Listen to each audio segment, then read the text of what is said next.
Love and concern for the brethren's welfare are always in the hearts of the leaders whom God has placed in leading the church. They work tirelessly to teach the words of God and to ensure that the spiritual needs of the brethren are met and cared for, in order to prepare them in meeting the Lord Jesus Christ on the day of salvation that they are anxiously waiting for. When Brother Felix passed on the duties of spiritual leadership to Brother Eranio G. Manalo, he asked nothing more from Brother Eranio except to wholeheartedly love and care for the church until the very end.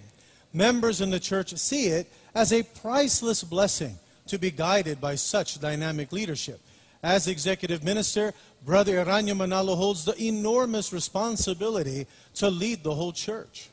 In every prayer of the Iglesia Ni Cristo, we members never fail to approach the Lord God on behalf of the church administration.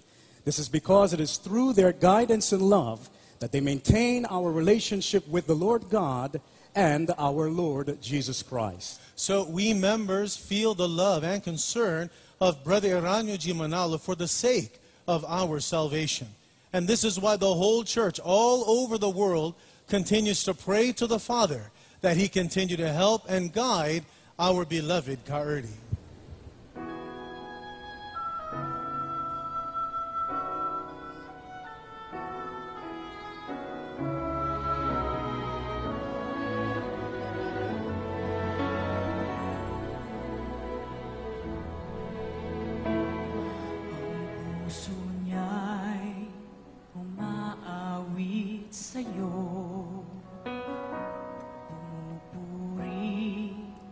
Naglilingkod ng lubos, nangangalaga ng mga alipin mo,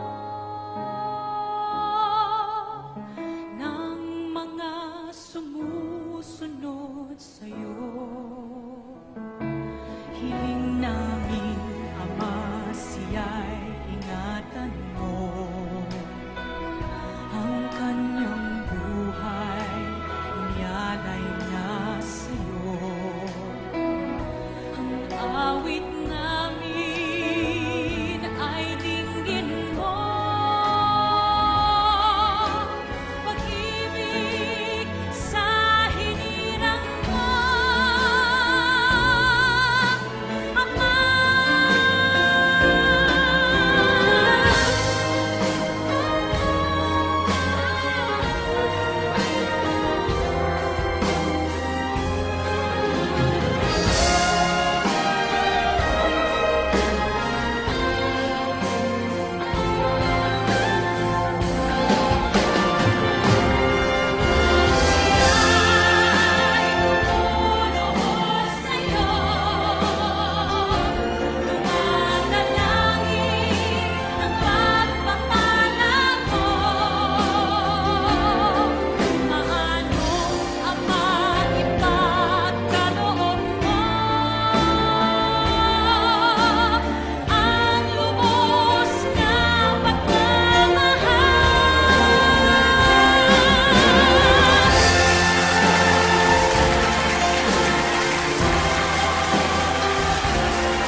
Sa lingkod mo